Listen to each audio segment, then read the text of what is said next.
Press the bell icon on the YouTube app and never miss another update. Good morning, good afternoon and very good evening friends. जो भी friends इस lecture को जिस समय भी देख रहे हैं उनको मेरी वो विशेस। फ्रेंड्स, आज का जो लेक्चर है इसमें हम लोग स्टार्ट कर रहे हैं चैप्टर 1 ऑफ पार्टनरशिप। अब चैप्टर 1 ऑफ पार्टनरशिप के पार्टनर्स कैपिटल कैसे बनते हैं, profit and loss appropriation account कैसे बनता है, ये सारी चीज़ें डिस्कस करने से पहले थोड़ी उसकी थियोरी समझनी बहुत ज़रूरी है। तो मेरा यही पूरा आप बोल सकते हो फॉर्मेट रहेगा कि मैं क्या करूँगा, पहले थोड़ी थियोरी पढ़ाऊँगा, कॉन्सेप्ट पढ़ाऊँगा और उसके बाद आपको प्रैक्टिकल क्वेश्चंस के अंदर लेके चलूँगा। ठीक है, हम टॉपिक बाय टॉपिक चलेंगे। तो सबसे पहले आज बेसिक थियोरी ऑफ पार्टनरशिप वो समझ लेते हैं।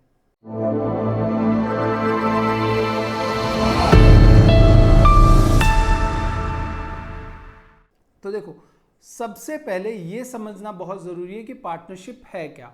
तो अब मैं 5 लोगों से अगर ये पूछता हूँ ना कि भाई पार्टनरशिप क्या है, ठीक है, तो कोई बोलेगा जो लोग प्रॉफिट शेयर करते हैं वो पार्टनरशिप है, जो लोग बिजनेस करते हैं वो पार्टनरशिप है। तो सब 5 लोगों से पूछूंगा तो 5 लोग अलग अलग आंसर देंगे। तो हमें क्या करना पड़ेगा, एक स्टैंडर्डाइज आंसर ढूंढना पड़ेगा जो लॉ को एक्सेप्टेबल हो। इसके लिए हम क्या करेंगे, हम पढ़ेंगे किसके हिसाब से, पार्टनरशिप का मतलब किसके हिसाब से पढ़ेंगे, हम पढ़ेंगे पार्टनरशिप एक्ट 1932। ठीक है, अब यहां पे आ जाओ। देखो, ये नोट्स का जो लिंक है मैंने उसको क्या कर दिया, अपने जो टेलीग्राम चैनल है उसके ऊपर भी अपलोड कर दिया है और उसके अलावा मैंने इसका क्या कर दिया, इसको मैंने आपको लिंक भी दे दिया है डिस्क्रिप्शन में, जहां से आप इन सारे के सारे नोट्स क्या कर सकते हो, डाउनलोड कर सकते हो। तो देखो, सबसे पहले ये समझो कि इंडियन पार्टनरशिप एक्ट 1932, ठीक है। तो इंडियन मतलब क्या कि ये इंडिया का एक्ट है इसलिए इंडियन है, ठीक है। पार्टनरशिप क्योंकि ये पार्टनरशिप से एक्ट कर रिलेटेड है, इसका लिए इसका नाम क्या है, पार्टनरशिप है। एक्ट वर्ड का मतलब क्या हुआ, what do you mean by act. तो देखो, एक्ट का मतलब होता है लॉ। एक्ट का मतलब एक तरह से आप क्या समझ सकते हो, लॉ। तो जब हमारे देश में पार्लियामेंट क्या करता है, कोई भी लॉ पास कर देता है, ठीक है, लॉ पास करने से पहले उसे बोलेंगे बिल। जैसे अगर ये लॉ पास नहीं हुआ तो इसे हम क्या बोलते हैं, इंडियन पार्टनरशिप बिल, ठीक है, इंडियन पार्टनरशिप बिल। जैसे ही ये पास हो जाता है लोकसभा और राज्यसभा, जो पार्लियामेंट ऑफ इंडिया है उसके अंदर, और इस पे प्रेसिडेंट साइन कर देते हैं, तो ये क्या बन जाता है, एक्ट बन जाता है। क्या बन जाता है, एक्ट। ठीक है, क्लियर है। तो इंडिया का पार्टनरशिप का लॉ, ये सुनो, इंडियन पार्टनरशिप एक्ट 1932। अच्छा, एक बात बताओ, देश कब आजाद हुआ था, कहना इसे देश आजाद हुआ था 1947 में। अच्छा, ये लॉ कब बना हुआ है, 1932 में बना हुआ है। अब 19 जब कंट्री आज़ाद हुआ 1947 में, तो उससे पहले लॉ कहाँ से आ गया। तो देखो, इस कंट्री को चलाने के लिए, गवर्न करने के लिए ब्रिटिशर्स ने भी रूल्स बनाए थे, लॉज बनाए थे। और जब देश आज़ाद हुआ तो हम सारे रूल्स वापस थोड़ी ना बनाते। तो हमने क्या किया, जो भी हमको लगा कि ये काम का रूल है जो ब्रिटिशर्स का बनाया हुआ है बट हम उसको यूज कर सकते हैं, वो सारे के सारे लॉ गवर्नमेंट ने क्या किए, अडॉप्ट किए, जिसमें से एक लॉ था इंडियन पार्टनरशिप एक्ट 1932। ये आपकी जनरल नॉलेज के लिए, इसको पूछ आपको एग्जाम में कोई भी पूछेगा नहीं। अच्छा, एक फन फैक्ट और बताता हूँ। सबसे पहले जो लॉ अंग्रेजों ने बनाया था इन टर्म्स ऑफ मतलब बिजनेस को गवर्न करने के लिए, one of the law was Indian contract act, और ये 1800 में बना था। ठीक है, 1800, I think, I don't remember the year, 1872 है शायद। उस ईयर में है ना, इसको बनाया था अंग्रेजों ने 1800 में, जिसमें इन्होंने क्या किया था, कॉन्ट्रैक्ट से रिलेटेड लॉ बना दिए थे कि कॉन्ट्रैक्ट किसको बोलेंगे, कॉन्ट्रैक्ट बनाना कैसे है, ठीक है, फिर उसको अगर किसी ने तोड़ दिया तो उसकी सजा क्या होगी, ये सारी चीजें उन्होंने इंडियन कॉन्ट्रैक्ट एक्ट में लिखी थी। फिर उनको 1930 आते आते ऐसा लगा कि यार ये गुड्स बेचने वाले कॉन्ट्रैक्ट है ना, buying and selling of goods के जो कॉन्ट्रैक्ट हैं, इसके लिए है ना हमारा इंडियन कॉन्ट्रैक्ट एक्ट है ना, वो थोड़ा सा कम पड़ रहा है, हमें इसको ना थोड़ा और एनहेंस करना चाहिए। तो उन्होंने क्या किया, इंडियन गुड्स को सोल्ड करने के लिए गुड्स से रिलेटेड एक नया लॉ बना दिया, जिसका नाम उन्होंने रखा सोगा। सोगा शॉर्ट फॉर्म है उसका, सेल ऑफ गुड एक्ट, ठीक है, 1930। तो पार्टनरशिप कॉन्ट्रैक्ट एक्ट में उन्होंने क्या किया, जो गुड्स से रिलेटेड कॉन्ट्रैक्ट की चीजें थी उनको निकाल के एक नया एक्ट बना दिया। क्या रख दिया उसका नाम, सेल ऑफ गुड एक्ट 1932। उसके बाद 2 साल बाद उन्हें वापस रियलाइज हुआ कि यार सारे कॉन्ट्रैक्ट एक्ट में आ रहे हैं वो ठीक है, गुड से रिलेटेड सारे सोगा में आ जा रहे हैं, लेकिन ये पार्टनरशिप से रिलेटेड जो भी कॉन्ट्रैक्ट है या फिर जो भी चीज़ है ना, इसके लिए कॉन्ट्रैक्ट एक्ट ना पूरा ढंग से बैठ नहीं रहा है। तो उन्होंने क्या किया, पार्टनरशिप से रिलेटेड जितने भी प्रोविजन इंडियन कॉन्ट्रैक्ट एक्ट में थे उनको लेके, ठीक है, उन्होंने एक नया लॉ बना दिया जिसका नाम था इंडियन पार्टनरशिप एक्ट 1932। और जब 1947 में देश आजाद हुआ तो कहना इसे गवर्नमेंट ने उसे क्या कर लिया, एज इट इज अडॉप्ट कर लिया। अब देखो जब मैं सीए फाउंडेशन में पढ़ाता हूँ ना, ये डेफिनेशन में 1 घंटे लेके चलता हूँ, तो अगर आपको इंटरेस्ट हो तो मैं उसकी लिंक दे देता हूँ। आप आई थिंक मैंने यूट्यूब पे नहीं डाला, यस। सो यूजुअली मैं जब इसको पढ़ाता हूँ कि इसके अंदर सीए फाउंडेशन के अंदर, तो सीए फाउंडेशन में मैं इस डेफिनेशन पे ऑलमोस्ट क्या करता हूँ, 1 घंटा चर्चा करता हूँ, almost 1 hour just on this definition. But हम इतना डिटेल में क्लास 12th में नहीं जाएंगे और हम बेसिक कॉन्सेप्ट्स यहाँ पे सारे कॉन्सेप्ट्स कवर करूंगा, बट बेसिक फटाफट हम उसको कवर करेंगे। क्लियर है? आ जाओ यहाँ पे। तो देखो मैं 4 केस आपके सामने रख रहा हूँ। कितने केस रख रहा हूँ? 4 केसेस आपके सामने रख रहा हूँ और आपको मुझे बताना है कि ये पार्टनरशिप है या फिर नहीं है। तो देखो एक मिस्टर ए है और एक मिस्टर बी है, ठीक है। दोनों ने गर्मी के महीने में, मई के महीने में देखा यार लोग बहुत गर्मी लग रही है लोगों को, ठीक है, और पीने का पानी की व्यवस्था नहीं है इस रोड के ऊपर। एक रोड देखी उन्होंने, बोला पानी की व्यवस्था नहीं है। दोनों ने हजार रुपए डाले, ठीक है, और रोड के किनारे पानी की व्यवस्था कर दी, ठीक है। दोनों ने कितने रुपए डाले? 1000 रुपीज डाले और पानी की व्यवस्था कर दी। और उसके बाजू में उन्होंने एक दान पेटी रख दी, ठीक है, जिसमें डोनेशन बॉक्स रख दिया और बोला कि भाई जो भी आदमी पानी पीने आता है वो अपनी इच्छा से जो देना चाहे वो इस डोनेशन बॉक्स में दे देगा और इसी डोनेशन बॉक्स का पैसा यूज करके हम लोगों की भलाई में यूज करेंगे। क्लियर है? ठीक है। तो मुझे आपसे ये क्वेश्चन है कि क्या ए और बी दोनों पार्टनरशिप में हैं कि नहीं है? क्लियर है? बात समझ में आई कि नहीं आई? यस। नेक्स्ट आगे चलते हैं। एक ए है, ठीक है, और एक बी है। दोनों क्या हैं? दोनों डॉक्टर्स हैं। क्या हैं? दोनों डॉक्टर्स हैं। दोनों की जॉब है, दोनों डॉक्टर्स हैं, हॉस्पिटल में काम करते हैं। लेकिन एक दिन ये लोग रोड पे ऐसे ही घूम रहे थे, घूमते घूमते इन्हें एक क्या की जमीन दिखी, तो बोले यार ये जमीन अच्छी लग रही है, और उस पर बोर्ड लिखा हुआ था, जमीन पे बोर्ड लगा हुआ था, उस पर लिखा था टू बी सोल्ड, यानी फॉर सेल करके लिखा था। तो ए और बी उसके मालिक से मिले और दोनों ने 10 लाख रुपए इसने डाले, 10 लाख रुपए इसने डाले, दोनों ने 20 लाख रुपए डाले, बराबर, और जमीन खरीद ली। 10 महीने बाद वहां से उस जमीन के बाजू में से एक हाईवे निकल गया, ठीक है, और इन्होंने देखा कि हाईवे निकला तो जमीन की प्राइस क्या हो गई? डबल हो गई, और इन्होंने ये जमीन जो है वो 40 लाख रुपए में बेच दी। और इनको फायदा कितना हुआ? 20 लाख का, जिन्होंने इन्होंने क्या कर लिया? 50-50 कर लिया, यानी 10 लाख रुपया ए ने ले लिया और 10 लाख रुपया बी ने ले लिया। क्लियर बात है? तो अब मेरा क्वेश्चन आपसे ये है कि क्या ए और बी, क्या ए और बी पार्टनर हुए? क्या ए और बी के बीच में पार्टनरशिप है? ये आपको मुझे बताना है। तीसरा केस लेते हैं कि एक मिस्टर ए है, ठीक है, और एक मिस्टर बी है, ठीक है। अब ए क्या है? मैं केस नंबर लिख देता हूं यहां पे। तो ये केस नंबर 1, ये केस नंबर 2, ये केस नंबर 3 हम डिस्कस कर रहे हैं, ठीक है। अब ए क्या करता है कि ए एक बिजनेसमैन है। कौन है? ए एक बिजनेसमैन है, और बी कौन है? डॉक्टर है। और ये ना मस्त अपना एक नौकरी करता है, डॉक्टर है, हॉस्पिटल में जाता है, वहां पे लोगों का इलाज करता है। लेकिन ए बी को बोलता है कि यार एक काम करते हैं, देख मेरी बिल्डिंग खड़ी हुई है, खाली है बिल्डिंग, इसमें हम एक नया हॉस्पिटल खोल देते हैं और जो भी खर्चा है वो सारा का सारा मैं लगाऊंगा। लेट से खर्चा आता है 30 लाख रुपया, एग्जाम्पल, ठीक है।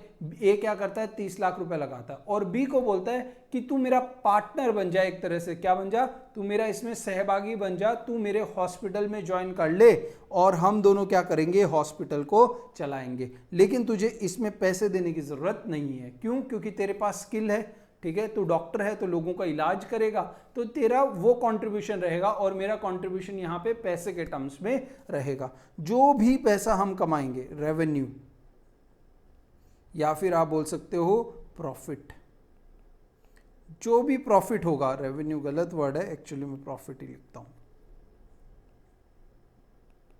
जो भी प्रॉफिट होगा वो हम दोनों क्या कर लेंगे? 50% बांट लेंगे, 50-50 कर लेंगे, ठीक है। बी बोलता है हाँ यार मेरे को पैसा तो देना नहीं है, मेरे को सिर्फ मेहनत करना है, तू पैसा लगा दे, मैं मेहनत लगा दूंगा, जो भी प्रॉफिट आएगा 50-50 बांट लेंगे, ठीक है। लेकिन बी बोलता है देख मैं तो डॉक्टर हूँ, ठीक है, तेरे हॉस्पिटल में काम करके प्रॉफिट कमाऊँ या फिर किसी और के हॉस्पिटल में जाके कहना इसे मैं सैलरी कमा सकता हूँ कि नहीं कमा सकता हूँ, यस। तो बोला कि देख तेरे हॉस्पिटल में आने से मेरा फायदा हो रहा है कि मुझे सैलरी नहीं अब प्रॉफिट मिलेगा, लेकिन कहना इसे मैं तो खुद डॉक्टर हूं तो मैं कहीं और जाके क्या कर सकता हूं, सैलरी कमा सकता हूं कि नहीं कमा सकता हूं।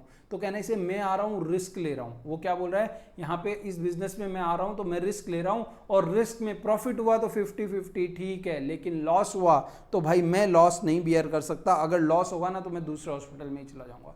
तो ए बोलता है नहीं नहीं, लॉस होगा तो तुझे दूसरे हॉस्पिटल में जाने की जरूरत नहीं है, मैं क्या करूंगा, लॉस सारा का सारा मैं ले लूंगा, और मैं एक चीज और गारंटी करता हूं तेरे को कि तुझे लॉस के केस में भी कम से कम 1 लाख रुपया मिलेगा। क्या मिलेगा, 1 लाख रुपया मिलेगा। क्लियर बात है।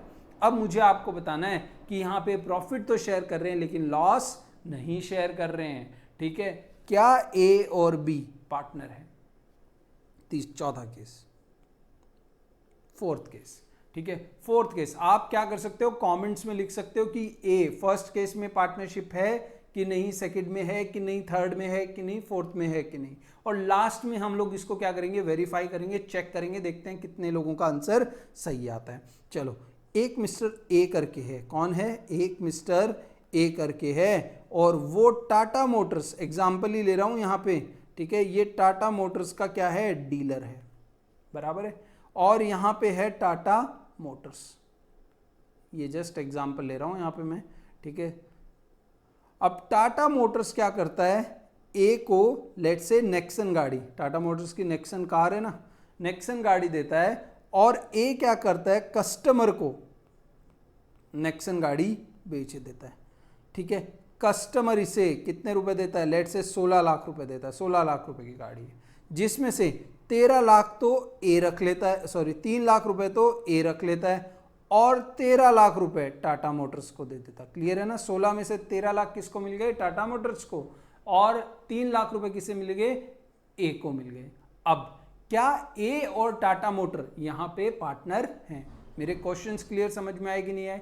कि पहला क्वेश्चन, क्या ए बी पार्टनर हैं जहां पे वो पानी पिला रहे हैं? दूसरा क्वेश्चन, जहां पे ए बी ने जमीन खरीद के बेची और जो भी फायदा वो आधा आधा बांट लिया, क्या वो दोनों पार्टनर हैं? थर्ड केस में जहां पे प्रॉफिट तो आधा आधा बांट रहे हैं लेकिन लॉस के केस में लॉस नहीं बांट रहे, उल्टा बी को फिर भी 1 लाख रुपए दिया जा रहा है, क्या वहां पे वो पार्टनर हैं? ठीक है, देखो वहां पे लॉस नहीं ले रहा है, ठीक है, सिर्फ प्रॉफिट ले रहा है, लॉस के केस में भी एक फिक्स अमाउंट ले रहा है वो। कहना इसे कि ये थर्ड केस में मेरा क्वेश्चन ये है कि क्या ये लोग पार्टनर हैं कि नहीं है। और चौथा केस, टाटा मोटर गाड़ी देता है किसको, ए को, जो डीलर है, और ए क्या करता है, कस्टमर को ये गाड़ी बेच देता है, और कस्टमर को जब ये गाड़ी बेचता है तो उससे जो भी पैसा आता है उसमें से 13 लाख किसको देता है, टाटा मोटर को, और बाकी खुद रख लेता है। अब मुझे बताओ कि इसमें से कौन सा पार्टनर, क्या ये लोग पार्टनर हैं, यानी ये पार्टनरशिप है कि नहीं है? क्लियर है। चलो, अब हम लोग इस पे वापस आएंगे, लेकिन उससे पहले हम लोग ना थोड़ा डेफिनेशन को डिस्कस करेंगे, पार्टनरशिप की डेफिनेशन को डिस्कस करेंगे, और उसके बाद हम इस डेफिनेशन को पढ़ के जज करेंगे चारों केस में कि वो पार्टनर हैं कि नहीं है। लेकिन उससे पहले आपके आंसर देखना चेंज हो जाएंगे, मैं ये चाहता हूं, तो आप पहले कमेंट में डाल दो कि आपका आंसर क्या है, और अगर आपका चेंज होता है तो फिर उसको वापस से डालना कि हाँ मेरा चेंज आंसर ये है। चलो देखते हैं।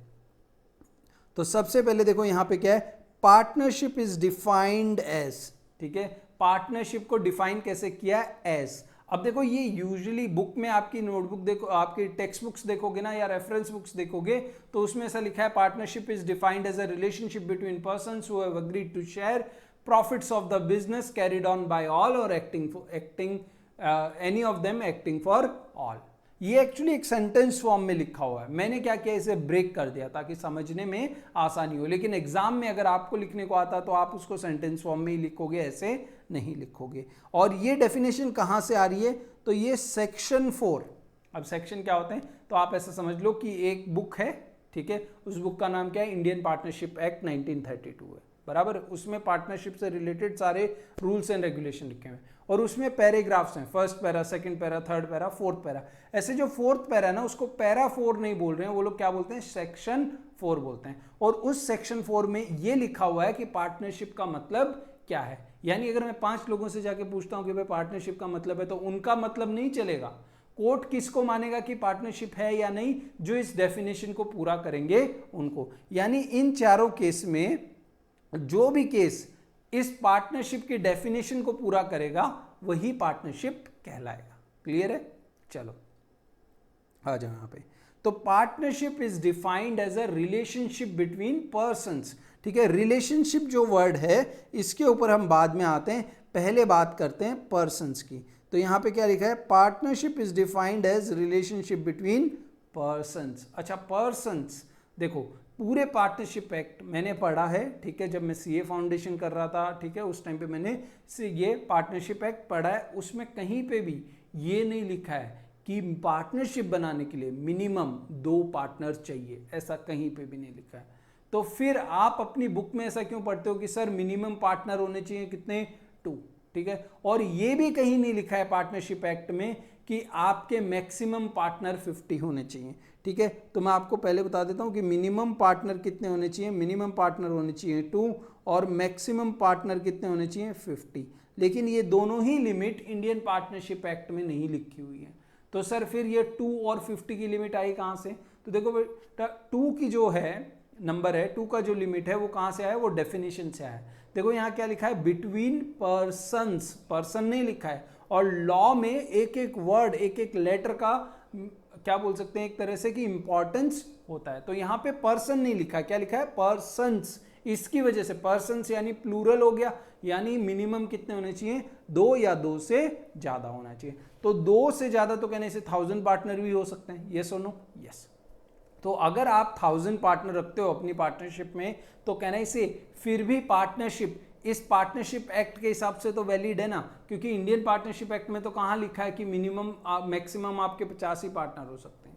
इंडियन पार्टनरशिप एक्ट में ऐसा नहीं लिखा है। फिर आप बोलोगे सर लेकिन आपने तो यहाँ पे बताया हमें कि मैक्सिमम पार्टनर कितने होने चाहिए, 50 होने चाहिए। तो देखो ये लिमिट कहाँ से आती है, तो ये लिमिट आती है आपकी कंपनीज एक्ट 2000, एक लॉ है जो कंपनीज के लिए बना हुआ है। उसमें एक सेक्शन है और उस सेक्शन में लिखा है कि एनी ऑर्गेनाइजेशन, क्या, any business organisation which is not a company, any business organisation which is not a company, ठीक है, कोई भी ऐसा बिजनेस ऑर्गेनाइजेशन जो कंपनी नहीं है, ठीक है, और उसमें 50 से ज्यादा लोग हैं, कितने से ज्यादा लोग हैं, 50 से ज्यादा, ओनर्स की बात कर रहा हूं। तो 50 से ज्यादा लोग अगर उसके ओनर हैं तो वो इंडिया में क्या है, इल्लीगल है, वो इंडिया में क्या है, इल्लीगल है। इसलिए आप पार्टनरशिप क्या 1000 पार्टनर्स के साथ पार्टनरशिप बना सकते हो, यस आप बना सकते हो, बट क्या वो लीगल होगी इंडिया में, नहीं। क्यों? क्योंकि कंपनीज एक्ट उसे क्या बोल देता है कि कोई भी ऐसा ऑर्गेनाइजेशन जो कंपनी नहीं है और उसमें 50 से ज्यादा ओनर है, वो क्या हो जाएगा, इल्लीगल हो जाएगा, वो क्या हो जाएगा, इल्लीगल हो जाएगा। तो इसीलिए ये मैक्सिमम पार्टनर की लिमिट वहां से आती है। क्लियर है? तो कितने पर्सन्स होने चाहिए, मिनिमम 2, मैक्सिमम 50 होने चाहिए। क्लियर है? नेक्स्ट आगे बात करते हैं। हु हैव, ये पर्सन्स को क्या करना है, तो इनको अग्री करना है। अच्छा, हु हैव अग्रीड, अच्छा अग्री किसको करेंगे, तो भाई ये अग्री करेंगे एग्रीमेंट को। अब बोलेंगे कि सर ये लोग बिजनेस करेंगे तो इनके बीच में ये लोग कुछ शर्तें रखेंगे कि भाई हम प्रॉफिट आधा आधा बांटेंगे, मैं 10 लाख लगाऊंगा तू 20 लाख लगाएगा, मैं बिजनेस देखूंगा तू मार्केटिंग देखना, हाँ या ना। तो कहने से ऐसी कुछ शर्तों को ये लोग क्या करेंगे, अग्री करेंगे, और उन शर्तों को जब हम एक साथ मिला लेते हैं तो हम उन्हें क्या कहते हैं, एग्रीमेंट कहते हैं। हम उन्हें क्या कहते हैं, एग्रीमेंट कहते हैं। अच्छा, एग्रीमेंट कितने प्रकार के हो सकते हैं, तो एग्रीमेंट 2 टाइप के हो सकते हैं, एक ओरल एग्रीमेंट हो सकते हैं और एक रिटन एग्रीमेंट हो सकते हैं। अच्छा बताओ, क्या कौन सा एग्रीमेंट इसमें वैलिड है, क्या ओरल एग्रीमेंट भी चलेगा, क्या रिटन एग्रीमेंट चलेगा? ठीक है, तो द आंसर इज कि oral agreement is as good as written agreement. ठीक है, मैं वापस रिपीट कर रहा हूं, oral agreement is as good as written agreement, यानी ओरल एग्रीमेंट भी वैलिड है, यानी 2 लोग मुंह जबानी अगर कोई एग्रीमेंट कर लें पार्टनरशिप से रिलेटेड, तो वो पार्टनरशिप एग्रीमेंट भी कोर्ट में वैलिड है। कोर्ट ये नहीं बोलेगा कि नहीं नहीं तुम्हारी तो पार्टनरशिप ही नहीं हुई क्योंकि तुम्हारे पास लिखा हुआ एग्रीमेंट नहीं है। एग्रीमेंट लिखा हुआ होना जरूरी नहीं है। Getting my point? यस। तो कहने से एग्रीमेंट क्या हो सकते हैं, ओरल भी हो सकते हैं और रिटर्न भी हो सकते हैं। लेकिन ओरल एग्रीमेंट में एक दिक्कत है कि उसे कोर्ट में हमें प्रूफ करने में दिक्कत हो सकती है। मान लो कि आपने बोला कि सर आप और मैं बिजनेस करते हैं, दोनों 50-50 प्रॉफिट कर लेंगे। कल को है ना, मान लो बहुत अच्छा प्रॉफिट हो गया और अब मैं बोलता हूं नहीं मैं 70% रखूंगा, आपको 30 दूंगा। ठीक है, आप मुझे कोर्ट में केस करके ले जाते हो, तो कोर्ट में जज मुझसे पूछता है क्या आपने एग्रीमेंट किया था? मैं बोला हाँ मैंने एग्रीमेंट किया था। ठीक है, ओरल एग्रीमेंट किया था। कहने से ये प्रूफ हो गया कोर्ट में कि हमारे बीच में एग्रीमेंट था, मतलब हमारे बीच में पार्टनरशिप थी। यस और नो? यस। अब कहने से ये प्रूफ करना बड़ा मुश्किल है कि हमने 50-50 एग्री किया था कि 70-30 एग्री किया था। क्लियर है ना? तो कोर्ट में ओरल एग्रीमेंट को प्रूव करना थोड़ा डिफिकल्ट होता है, इसलिए रिटन एग्रीमेंट हमेशा प्रिफर करते हैं। हम हमेशा बोलते हैं कि रिटन एग्रीमेंट होना चाहिए, ओरल एग्रीमेंट नहीं होना चाहिए। आ जाओ आगे देखते हैं। ठीक है, अच्छा ये रिटन एग्रीमेंट भी है ना, दो प्रकार के हो सकते हैं। अच्छा, रिटन एग्रीमेंट का एक दूसरा नाम भी है, इसे हम डीड भी बोल सकते हैं। क्या बोल सकते हैं? डीड। पार्टनरशिप डीड मतलब क्या? Written agreement. पार्टनरशिप डीड मतलब क्या? Written agreement. ठीक है, अच्छा डीड या फिर एग्रीमेंट दो प्रकार के हो सकते हैं। एक हो सकता है आरओएफ रजिस्टर्ड, या फिर मैं इसको बोलता हूं रजिस्टर्ड। एक हो सकता है रजिस्टर्ड और एक हो सकता है आपका अनरजिस्टर्ड।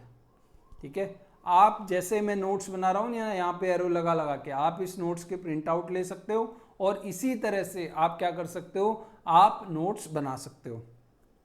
ठीक है, एक होता है रजिस्टर्ड एग्रीमेंट और एक हो सकता है अनरजिस्टर्ड एग्रीमेंट। तो रजिस्टर्ड किसको बोलेंगे? तो देखो हर एक स्टेट, जैसे महाराष्ट्र, गुजरात, वेस्ट बंगाल, तो हर स्टेट के अंदर एक आदमी होता है, एक आदमी या फिर आप बोल सकते हो एक ऑफिस होता है। उस ऑफिस का जो हेड होता है उसे हम बोलते हैं रजिस्ट्रार ऑफ अ फर्म। क्या बोलते हैं? Registrar of a firm. तो जब आप अपनी पार्टनरशिप डीड उनके पास ले जाके रजिस्टर करवा देते हो तो आपकी डीड क्या हो जाती है? रजिस्टर्ड डीड हो जाती है। और जब आप रजिस्टर नहीं करवाते तो आपकी डीड क्या हो जाती है? अनरजिस्टर्ड डीड हो जाती है। क्लियर है? अब मेरा क्वेश्चन आपसे ये है कि बताओ रजिस्टर्ड डीड वैलिड है कि अनरजिस्टर्ड डीड वैलिड है? कौन सी डीड वैलिड है? The answer is both deeds are valid. भाई हम तो ओरल एग्रीमेंट भी मानने के लिए तैयार है, कोर्ट तो ओरल एग्रीमेंट भी मान लेता है, ये तो फिर भी रिटर्न है। अब रजिस्टर्ड और अनरजिस्टर्ड, आपको रजिस्टर करवानी है तो आप क्या कर सकते हो? रजिस्टर करवा सकते हो, और अगर आपको नहीं करवानी तो आप क्या रख सकते हो? उसे अनरजिस्टर्ड भी रख सकते हो। ठीक है, but it is always preferable कि आपकी डीड क्या हो? रजिस्टर्ड हो, क्योंकि इससे गवर्नमेंट के बहुत सारे फायदे होते हैं बिजनेस को। आगे चलते हैं। अच्छा, इस एग्रीमेंट में काम करेंगे, ये सब तो करेंगे, लेकिन इसके अलावा ये एक चीज और अग्री करेंगे, और वो क्या करेंगे? They will agree to share profits. They will agree to share profits. अच्छा, इस पे एक ना बहुत इंटरेस्टिंग किस्सा है। एक बार क्या हुआ, दो लोगों ने बिजनेस किया और दोनों ने बोला कि we will share our profits in 1:1, यानी 50-50, आधा आधा बांट लेंगे। ठीक है, और फिर एक साल लॉस हो गया। तो एक पार्टनर बोलता है कि भाई हमने तो एग्रीमेंट किया था प्रॉफिट बांटने का, ये तो लॉस हो गया, मैं तो नहीं बांटूंगा। दूसरा बोलता है यार हमने बिजनेस किया, इतने साल प्रॉफिट हुआ तो प्रॉफिट तो खाया, आज लॉस हो गया तो तुम लोग लॉस नहीं भर रहे हो। वो उसने क्या किया, उसने कोर्ट में केस कर दिया, और ये केस है ना सुप्रीम कोर्ट तक गया। ये ट्रू केस है। ठीक है, तो जब वो सुप्रीम कोर्ट में केस गया तो वहां पे, ठीक है, जो जज है उन्होंने बोला कि profits will include losses. Profit will include losses, यानी अगर आपकी डीड में ऐसा लिखा है ना कि we will share profits, we will share profits, तो इसका मतलब ये है कि आप लॉसेस भी शेयर करोगे, भले लिखा नहीं है वहां पे।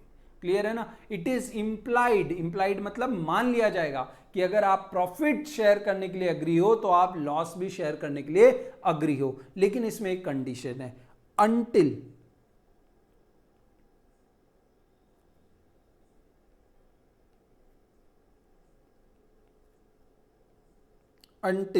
specifically called out in deed। यानी जब तक अगर आपने अपनी डीड में ऐसा लिख दिया ना कि भाई ए बी सी हम तीन पार्टनर हैं, ठीक है, ए और बी प्रॉफिट लॉस दोनों शेयर करेंगे, लेकिन सी सिर्फ और सिर्फ क्या करेगा, प्रॉफिट शेयर करेगा, वो लॉस शेयर नहीं करेगा। अगर आप ऐसा स्पेसिफिकली डीड में लिख देते हो तो ठीक है, लेकिन अगर आपने डीड में सिर्फ इतना लिख के छोड़ दिया कि वी विल शेयर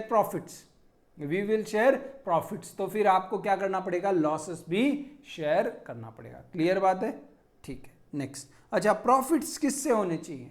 तो ये प्रॉफिट्स होने चाहिए ऑफ द बिजनेस। ये प्रॉफिट्स किससे होने चाहिए? Of the business. यानी पार्टनरशिप क्या आप चैरिटी करने के लिए खोल सकते हो क्या पार्टनरशिप आप चैरिटी करने के लिए खोल सकते हो क्या? The answer is no, you can not open a charity with partnership. Clear है कि नहीं है? पार्टनरशिप करते वक्त आप उसमें चैरिटी का काम नहीं कर सकते, आप पार्टनरशिप चैरिटी करने के लिए नहीं बना सकते। क्लियर है? इसलिए पार्टनरशिप स्ट्रिक्टली हमेशा किसके लिए बनेगी? बिजनेस के लिए। और अब आप बोलेंगे कि बिजनेस किस चीज को बोलते हैं, तो आप इसको जनरल सेंस में ऐसे समझ सकते हो, कोई भी ऐसी एक्टिविटी जो प्रॉफिट कमाने के लिए की गई है, कोई भी ऐसी एक्टिविटी जो रेगुलर बेसिस पे, रेगुलर वर्ड बहुत इंपॉर्टेंट है, रेगुलर बेसिस पे प्रॉफिट कमाने के लिए की गई है, उसे हम क्या बोलेंगे? पार्टनरशिप। उसे हम क्या बोलेंगे? बिजनेस बोलेंगे।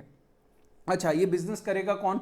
तो ये business can be carried on by all, यानी मान लो कि A B C D 4 partner है, तो या तो चारों पार्टनर मिलके साथ में सब बिजनेस कर सकते हैं, यानी सब लोग फैक्ट्री जाएंगे, ठीक है, सब लोग सारा कामकाज देखेंगे, अलग अलग चीज देख सकते हैं, मतलब एक मार्केटिंग देख रहा है, एक ऑपरेशंस देख रहा है, ठीक है, कोई कुछ देख रहा है, कोई कुछ, बिजनेस के अलग अलग चीज देख रहे हैं, लेकिन सारे लोग काम कर रहे हैं, यानी ये बिजनेस कैरी ऑन कौन कर रहे हैं?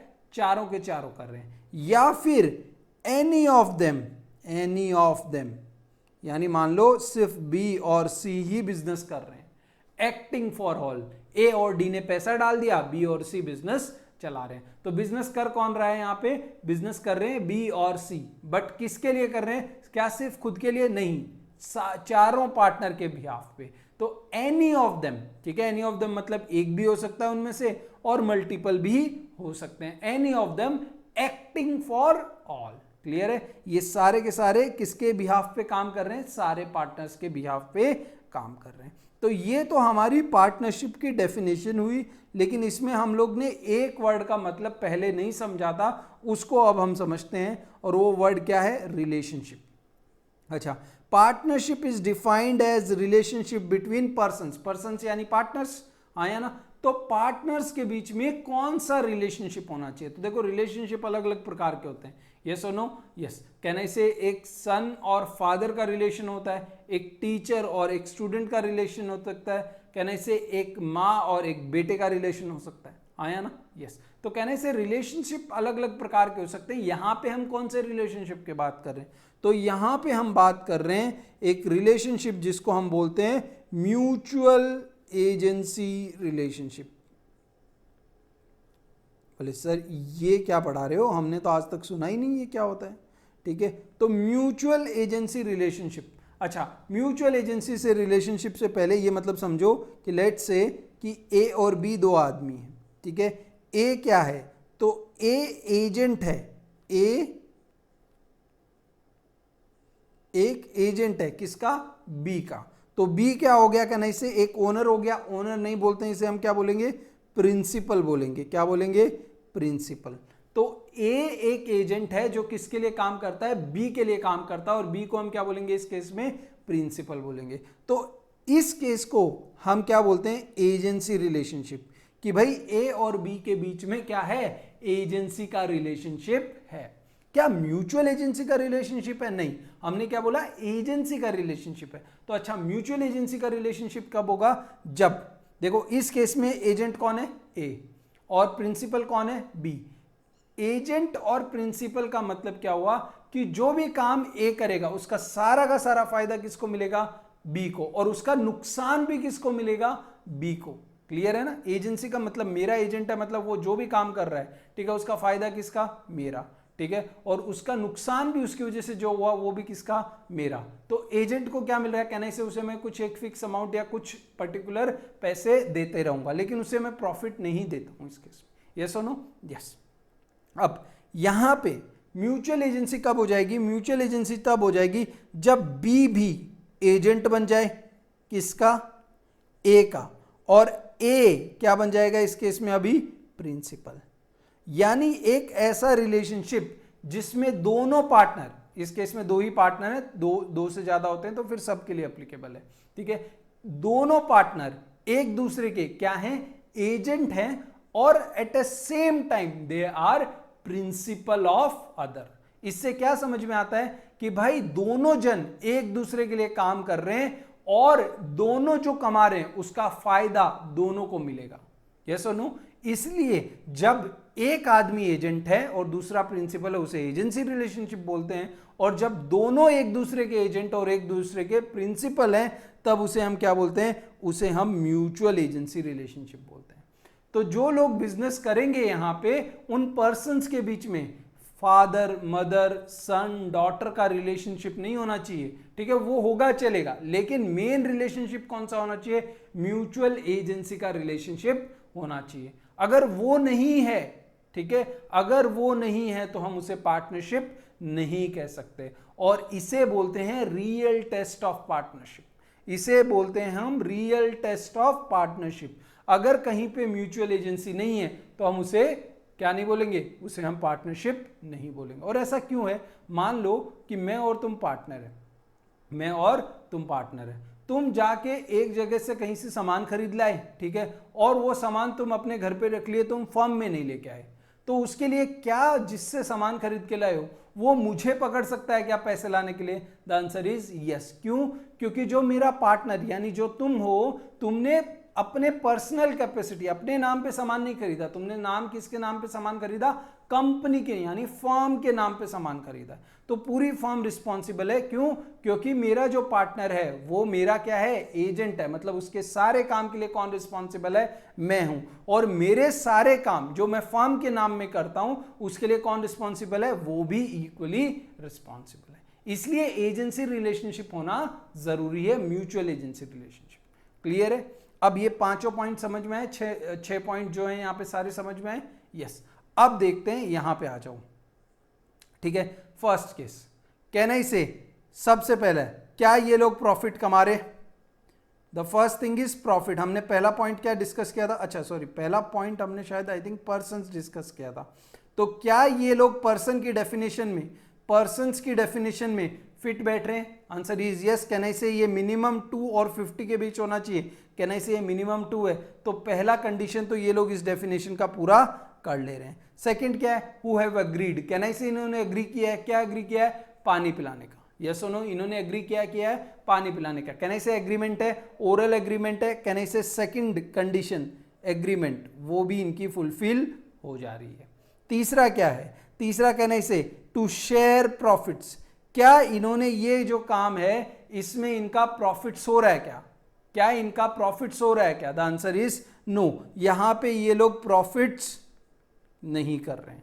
कहने से पर्सन्स हैं ये लोग, इनके बीच में एग्रीमेंट भी है, लेकिन ये क्या प्रॉफिट कमा रहे हैं क्या? क्या ये शेयर कर रहे हैं क्या प्रॉफिट्स? कहने से इन्होंने तो एक क्या रख रखा है? डोनेशन बॉक्स रख रखा है, और उसमें बोल रखा है जिसको जितना डाल के जाना है उतना डाल के जाओ। कहने से कोई डाल के ही नहीं गया तो प्रॉफिट ही नहीं होगा, प्रॉफिट नहीं होगा तो बांटेंगे कैसे? और कहने से जो भी पैसा मिल रहा है वो क्या आधा आधा या कुछ बांट रहे हैं क्या ये लोग? नहीं, वो पैसा वापस पानी पिलाने में ही लगा दे रहे हैं। तो कहने से they are not sharing profits, and for that reason this is not a partnership. Clear है? ए और बी पार्टनर नहीं है। ये डोनेशन कर रहे हैं, दोनों बहुत अच्छे दिल के इंसान हैं, ये सब सही, बट ये पार्टनरशिप फॉर्म ऑफ बिजनेस नहीं है, क्योंकि section 4 of Indian partnership act के डेफिनेशन में ये फिट नहीं बैठते। आगे चलते हैं। सेकंड केस, कहना से ये वो वाला केस है जहां पे घर खरीदा था 20 में और बेचा 40 में, जो भी फायदा हो उसे बांट लिया। कितने में? आधा आधा, यानी 10 लाख 10 लाख। अब क्या ये पर्सन्स की डेफिनेशन में फिट बैठ रहे हैं? कहने से यस, क्योंकि मिनिमम 2 होने चाहिए और मैक्सिमम 50। कहने से मिनिमम 2 हैं, यस और नो? तो ये तो कंडीशन हो गई। दूसरा, इनके बीच में एग्रीमेंट है क्या? कहने से एग्रीमेंट तो है, इन्होंने बोला घर खरीदेंगे, कहने से पहला एग्रीमेंट तो वो हो गया, और फिर बोले कि बेच के जो फायदा होगा आधा आधा बांट लेंगे। कहने से एग्रीमेंट तो है, एग्रीमेंट इज देयर। अब क्या ये एग्रीमेंट प्रॉफिट शेयर करने का है? कहने से इन्होंने ये डिस्कस किया था कि भाई ये जमीन से जो भी फायदा होगा वो हम क्या करेंगे, आधा आधा बांट लेंगे, और अगर नुकसान हो गया तो वो भी बांट लेंगे। कहने से प्रॉफिट वाला चीज भी यहाँ पे क्लियर हो गया। अब थर्ड कंडीशन क्या था, प्रॉफिट्स किससे होने चाहिए, बिजनेस से होने चाहिए। क्या ये इनका बिजनेस है? बताओ ए और बी क्या करते हैं? कहने से ए और बी तो डॉक्टर हैं। घर तो इन्होंने चलते फिरते घूम रहे थे, कहीं पे देखा कि यार ये एक अच्छी डील है, अच्छी जगह है, तो एक बार घर खरीद लिया, उससे जो फायदा हुआ वो बांट लिया। बट क्या ये इनका काम है, क्या इनका ये पेशा यही है कि ये लोग शहर में घूमते रहते हैं, बढ़िया प्रॉपर्टी दिखती है उसको उठा लेते हैं, उसको खरीद लेते हैं और बाद में बेच देते हैं? क्या ये रेगुलर बेसिस पे ये काम करते हैं? क्या द आंसर इज नो। और कहने से बिजनेस तो वो चीज है, एक इकोनॉमिक एक्टिविटी जो प्रॉफिट कमाने के लिए की जाती है और रेगुलर बेसिस पे की जाती है। कहने से ये रेगुलर बेसिस पे नहीं कर रहे हैं, कहने से इनका ये बिजनेस नहीं है, और कहने से for this reason this can not be a partnership. तो इस केस में ए और बी को हम को ओनर या जॉइंट ओनर बोल सकते हैं। क्या बोल सकते हैं? को ओनर या जॉइंट ओनर बोल सकते हैं, बट इन्हें हम पार्टनर्स नहीं बोल सकते। क्लियर बात है? नेक्स्ट आ जाओ, थर्ड केस। कहना इसे कि ये पर्सन्स की डेफिनेशन में अगेन फुलफिल कर रहे हैं, क्योंकि मिनिमम 2 और मैक्सिमम 50 हैं। ठीक है, इनके बीच में कहना इसे पर्सन्स हु हैव अग्रीड, कहना इसे इनके बीच में अग्रीमेंट है। Oral agreement is also a valid agreement, और इन्होंने एक ओरल अग्रीमेंट बना रखा है इनके पास। अग्रीड टू शेयर प्रॉफिट्स, कहना इसे इन्होंने क्या प्रॉफिट शेयर करने के लिए इन्होंने मान गए। क्या इसमें प्रॉफिट्स का पॉइंट इन्होंने फुलफिल किया है? The answer is yes. क्यों फुलफिल किया है? क्योंकि देखो इन्होंने बोला हम प्रॉफिट बांटेंगे, लॉस होगा तो लॉस नहीं बांटेंगे, और हमने डेफिनेशन में क्या पढ़ा? Profits include losses until specified. कहने से इन्होंने तो एग्रीमेंट में ही स्पेसिफाई कर दिया कि बी लॉस नहीं लेगा। भाई लॉस के केस में तो ए देगा किसको? बी को। कितना रुपया? 1 लाख रुपया। अगर आप स्पेसिफिकली लिख दे तो ठीक है, अदरवाइज आपको प्रॉफिट भी बांटने पड़ेंगे और लॉस भी बांटने पड़ेंगे। कहने से इन्होंने ये चीज स्पेसिफिकली मेंशन कर दी है। यस और नो? यस। अब प्रॉफिट्स भी हो गया। ये प्रॉफिट्स किसके होने चाहिए? बिजनेस के। तो बताओ कि इन्होंने जो हॉस्पिटल खोला है, क्या ये सेवा के लिए खोला है? The answer is no. कहने से ये लोगों से पैसे लेंगे, पैसा बचाएंगे, जो फायदा होगा वो बांट लेंगे। कहने से ये रोज करेंगे कि एक ही दिन करेंगे? कहने से हॉस्पिटल तो 365 दिन चलेगा। कहने से ये तो इनका एक रेगुलर एक्टिविटी हो गया, इसलिए ये बिजनेस है। और कहने से ये बिजनेस की कंडीशन भी यहाँ इस डेफिनेशन की पूरी कर रहा है। Carried on by all or any of them acting for all. क्या ए और बी दोनों मिलके बिजनेस कर रहे हैं? The answer is yes. क्या दोनों बिजनेस कर रहे हैं? Answer is yes. कहने से बी डॉक्टर है, वो पेशेंट्स देखता है, और ए कहने से हॉस्पिटल के जो दूसरे काम काज है, मेंटेनेंस है, ठीक है, लोगों की सैलरी देना है, ये सारे काम कौन करता है? ए करता है। कहने से both are carrying the business. कहने से कैरिड ऑन वाली डेफिनेशन, कैरिड ऑन वाला कंडीशन भी इस केस में पूरा हो गया। क्लियर है कि नहीं है? यस। मान लो कि कल बी कुछ इलाज कर रहा है कोई पेशेंट का, और उसने जानबूझ के कुछ गलत कर दिया उसमें, तो कहना इसे ए भी उसके लिए रिस्पॉन्सिबल होगा कि नहीं होगा? यस। क्यों? क्योंकि पूरा हॉस्पिटल रिस्पॉन्सिबल होगा। सिर्फ ऐसा नहीं कि जो डॉक्टर वो है उसको ही दिक्कत होगी। कहने से पूरा हॉस्पिटल रिस्पॉन्सिबल होगा, यानी ए भी रिस्पॉन्सिबल होगा। कहने से A is agent, sorry, A is principal and B is agent. हाँ या ना? इस केस में देख के लग रहा है ना, क्योंकि जो बी करेगा उसके लिए कौन रिस्पॉन्सिबल है? ए भी रिस्पॉन्सिबल है, यानी बी एजेंट हो गया और ए प्रिंसिपल हो गया। अब मान लो ए कल जाता है बैंक में, जाता है, बहुत बड़ा बिजनेस लोन ले लेता है वहां से हॉस्पिटल के नाम पे, और ये पैसा लेके भाग जाता है, तो क्या बी को बैंक पकड़ेगा कि नहीं पकड़ेगा? The answer is yes. क्यों? क्योंकि भाई ये हॉस्पिटल दोनों का था। लोन किसको दिया था? ए को नहीं दिया था, फर्म को दिया था, बिजनेस को दिया था, इसलिए बी भी रिस्पॉन्सिबल है। कहने से इस केस में ए एजेंट जैसा लग रहा है और बी प्रिंसिपल जैसा लग रहा है। हाँ या ना? यस। कहना से कि ये दोनों के बीच में म्यूचुअल एजेंसी का रिलेशनशिप भी है, और कहने से कि ये जो 6 की 6 कंडीशन थी ये सारी फुलफिल कर रहे हैं इसलिए ए और बी के बीच में यहां पे पार्टनरशिप है और ए और बी दोनों आपस में क्या कहलाएंगे, पार्टनर कहलाएंगे। आया ना, यस। फोर्थ केस देखते हैं, चौथा केस। अब चौथा केस में देखो कि यहां पे मान लो, ठीक है, पहला चीज तो देख लेते हैं, पर्सन्स। पर्सन्स का मतलब इंसान नहीं होता, पर्सन्स मतलब होता है कंपनी भी आ जाती है पर्सन्स की डेफिनेशन में, ठीक है। तो इसलिए हमारे पर्सन्स, आप इंडियन इनकम टैक्स एक्ट में देखोगे तो उसमें 7 तरह के लोगों को पर्सन्स बताया गया है, ठीक है। तो उसमें एक इंडिविजुअल हो गया, पार्टनरशिप फर्म भी एक पर्सन है, उसके अलावा आपका कंपनी भी एक पर्सन है, उसके अलावा आपका एलएलपी भी एक पर्सन है, AOP, BOI, association of person, body of individual, जो आपकी कोऑपरेटिव हाउसिंग सोसाइटी होती है ना, ये भी एक पर्सन है, ठीक है। तो पर्सन्स में कंपनी भी आ गई और इंसान भी आ गए। तो क्या ये 2 या 50 के बीच में पर्सन है? Answer is yes. कहना से 2, एक कंपनी हो गई, एक इंसान हो गया, कहना से टोटल 2 हो गए कि नहीं हो गए? हो गए। मिनिमम 2 की रिक्वायरमेंट है। आगे पर्सन्स, ठीक है, हु हैव अग्रीड, क्या इनके बीच में एग्रीमेंट है? क्या कहना से एग्रीमेंट है गाड़ी बेचने का, ठीक है। उसके बाद एग्रीमेंट तो है, उसके बाद ओरल एग्रीमेंट, इनके पास तो obviously return agreement, dealership agreement होता है, कहने से वो रिटर्न एग्रीमेंट होगा ही, तो एग्रीमेंट वाली कंडीशन फुलफिल हो गई। अग्रीमेंट टू शेयर प्रॉफिट्स, कहने से दोनों पैसे बांट रहे हैं, लूजली हम बोल सकते हैं, एग्जैक्टली तो प्रॉफिट नहीं है बट हम लूजली बोल सकते हैं कि हाँ प्रॉफिट्स शेयर कर रहे हैं, ठीक है। Who have agreed to share profits, profits किसका? बिजनेस का। बताओ ये चैरिटी के लिए गाड़ियां बेच रहे हैं कि बिजनेस करने के लिए? कहना से बिजनेस करते हैं, यानी ये लोग रोज गाड़ियां बेचने की कोशिश करते हैं। रोज गाड़ियां बेचते हैं कि नहीं बेचते हैं? Yes. Who have agreed to share profits and business carried on by all or any of them acting for all. तो कहना से यहाँ पे तो कैरिड ऑन बाय ए है, ठीक है। यहाँ पे बिजनेस कैरी कौन कर रहा है? मेन बिजनेस कैरी कौन कर रहा है बेचने का? कहना से ए कर रहा है। तो कहना से ये भी रिक्वायरमेंट जो है लॉ की वो फुलफिल कर रहा है। लॉ बोलता है या तो सारे बिजनेस कर लो या कुछ लोग बिजनेस कर लो। कहना से कुछ लोग यानी ए कर रहा है कि नहीं कर रहा है? यस। अब रिलेशनशिप, कल को मान लो ए जाता है लोन लेके आता है, ए क्या करता है? बैंक से लोन लेके आता है और ये पैसा लेके ए बैंक का लोन का पैसा लेके भाग जाता है। क्या बैंक जाके टाटा मोटर्स को पकड़ सकता है क्या? The answer is no. The answer is no. क्यों? क्योंकि भाई टाटा मोटर्स अपना सेपरेट है, वो कब इसके साथ बिजनेस कर रहा है? वो तो क्या करता है, 16 लाख रुपए की गाड़ी 13 लाख में बेचता है और उसे बोलता है तुझे जितने में बेचना है बेच, मेरी कोई अब रिस्पॉन्सिबिलिटी नहीं है।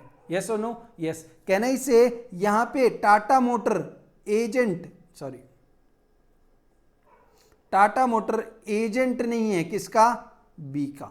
यस और नो? इन दोनों एक दूसरे के एजेंट और प्रिंसिपल नहीं है, इसकी वजह से इनके बीच में म्यूचुअल एजेंसी का रिलेशनशिप एग्जिस्ट करता है। क्या? The answer is no. और कहना इसे इसी की वजह से ये जो थर्ड पॉइंट, ये जो लास्ट पॉइंट है, 6th point, relationship, mutual agency का इनके बीच में रिलेशनशिप नहीं है और इसी के कारण कहना इसे कि ये भी एक पार्टनरशिप नहीं कहलाएगी।